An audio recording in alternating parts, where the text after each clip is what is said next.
It's a signal honor to have as our keynote speaker today Mayor Lo Walker of Bossier City, Louisiana.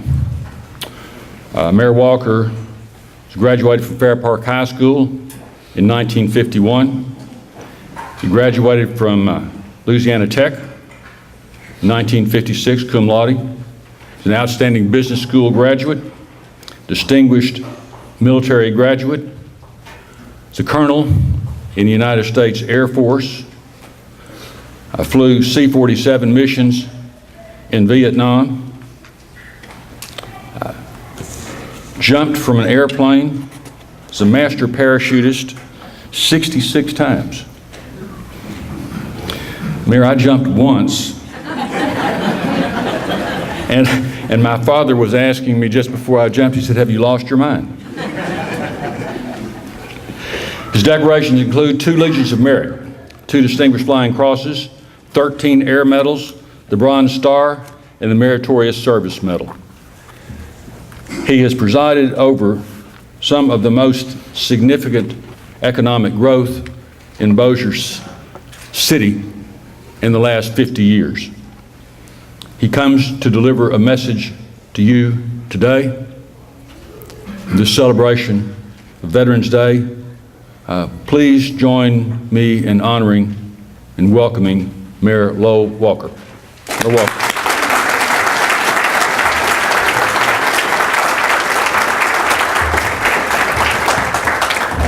I have to lower this. I'm a little vertically challenged. I can hardly wait to hear what I have to say after that introduction. I want to thank Christina and the judge for giving me this opportunity to come visit with y'all today, and I want to thank all of y'all for remembering Veterans Day and what it's all about.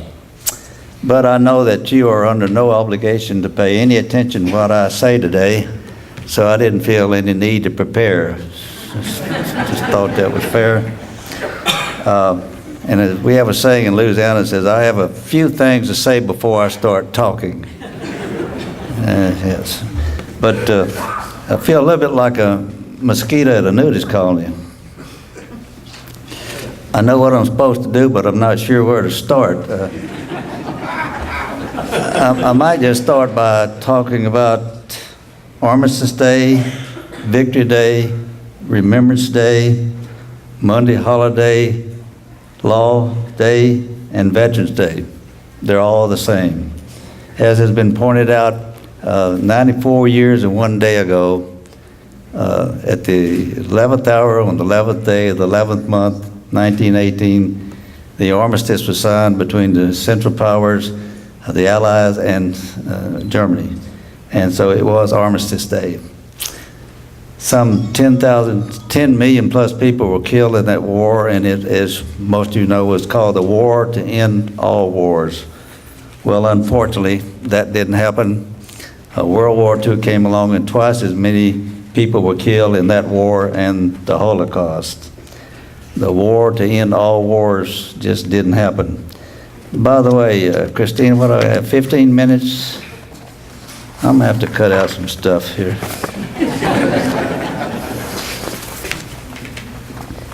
No, that's not interesting. The judge has uncovered half my speech here. Yeah, well, that's got to go. Well, I've shortened it up to 15 minutes. I know if I talk longer than that, I'm going to be here talking to myself, which I do on occasion. Following World War I's end, you know, the tombs for the unknown soldiers were established. Westminster Abbey, and later on in the United States, we had our unknown tomb at Arlington Cemetery, and it has one of the most memorable quotes that I think some of you are familiar with. It says, "Here rests the in honored glory, an American soldier known only to God." Well, yeah, the war to end all wars didn't happen, and now our troops are engaged in Iraq and Afghanistan. We've been in Afghanistan now more than 12 years, and that's seen the lives of more than 2,150 American people and over 3 million 3,000 coalition forces. But it's not all bad news when you put it all in perspective. When you think about it, since 1945, we have not had a nuclear war. This peace through deterrence is what a lot of this has been out in these years of the Cold War.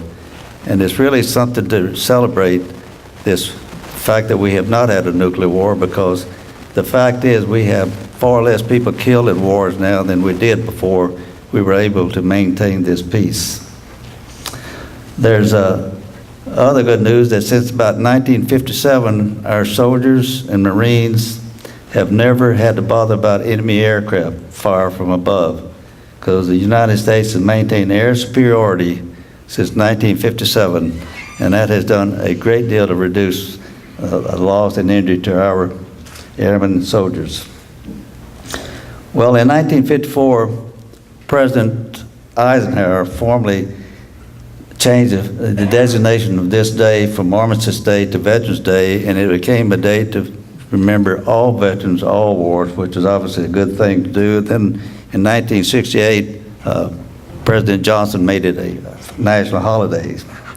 So, what do we do on this day, this holiday? Well, a few folks go out and buy mattresses because they already have good sales on mattresses on holidays. But most of us do just what we're doing here this morning. We're here this morning to remember and honor the military members who have served our nation, and not just the military members, the families, because they too serve this nation and are not always fully appreciated. We want to reflect on the fact of what kind of world this would have been had we not had the strong military that we've had all these years. And especially we're here today to remember those friends, neighbors, and family who have paid the ultimate sacrifice in the service to our nation, and those that still listening is missing in action. Unfortunately, though, however, our nation was not always a grateful nation, and that is the subject of Vietnam and the way our veterans were treated after that war. It's one of the blackest spots in our military history. Some 2.5 million people served in that war, and some 58,000+ lost their life in that war. And the way they were treated, the way many were treated when they returned, was just shameful. But the good news is we have changed as a nation, and now we respect and honor our military members and their family as they should have been. They're often called heroes, and that's not a term that most military people would assign to themselves, because most of us, like the Roman soldiers of old, we knew about the boiling oil before we joined up, so we know we were going to take a few hits. But they are heroes, and they're treated like heroes, and that is a good thing. Technology, as we all know, is changing the way we fight wars now. Cyber warfare, we are, in fact, ladies and gentlemen, at war, in my opinion, my humble opinion. We are at war right now. We're in a cyber war. And for the first time in our history, the war is literally in our backyards. But technology has really changed a lot of things. If we had had, for example, the internet at the time of the Roman wars, I think we would have heard such things as this. Caesar, keep your eye on Brutus. We'll explain later. Romeo and Juliet, you kids go ahead and get married. We just want you to be happy. My favorite, Dr. Jekyll, FDA just found some side effects with that formula. Call ASAP. But as we mentioned, our veterans are treated a lot better, ladies and gentlemen, but many of them coming home from multiple tours in one of the bloodiest wars ever. And those who are on the ground where they see war, like many of you up close and personal, have gone through tremendous stress and trauma.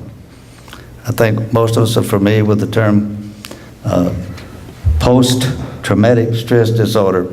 It's a situation a lot of our veterans are going through, and our leaders are now just beginning how big a problem it is and being proactive and trying to find ways to make our members who have that disorder treatment. But it is a very, very serious thing, and we're going to try to do a little bit better job of work that we need to. Also, a lot of our veterans are returning to college now, and some of them are having a little difficulty fitting in.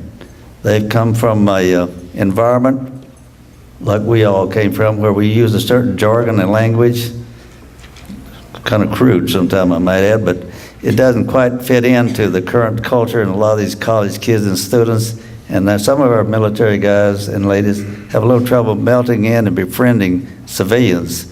The military people come from a structured, disciplined environment, and a lot of colleges are just anything but that. There's been a lot of, almost every college now has a program to work just with veterans returning to academic life and to help facilitate that reentry. And on many, many campuses, veterans organizations themselves have banded together to help each other through these things. But one thing I learned in my brief tour just before I went into the military, when I graduated in '51, I sat around waiting to be drafted to go to Korea. And that didn't happen, so I worked for a year and decided to go to college. But what surprised me, after just 1 year separating me from the other freshmen, I was so much mature just in 1 year than the average freshman. Then I think about the average military person coming back and going to college. That military person is disciplined, orderly, respectful, and actually studies better and has a much better chance of doing very, very well in college than these young freshmen. So the veteran has a lot going for him or her when they return to college, but there's still these issues, some of these issues they have to work with. But some people ask me, why hire veterans?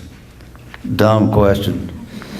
Veterans are disciplined, they got great work ethic, they've got great training, they're mission-oriented, do what it takes to get the job done. Don't worry about the 9-to-5 stuff, and don't worry if it's not in your job description. Just do what the heck it takes to get the job done.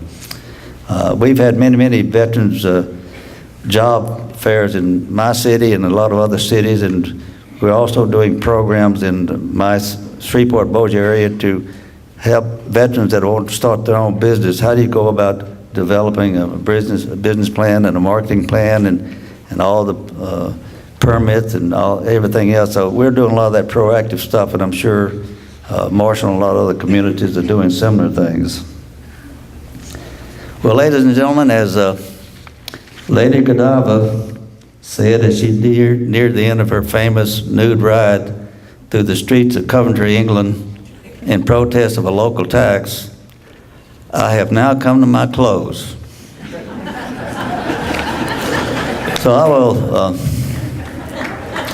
that was, by the way, there were some Army guys there at that ride, and they were on the side of the road that had a sort of a better view of everything going on, and they stood up and shouted, "Hooray for our side." I have no idea what they were talking about. But again, I want to thank Christina and Judge Anderson for inviting me here today, and I want to thank all you veterans for your service and the families who've supported you all these years. And most importantly, I want to say that thank God for the United States of America.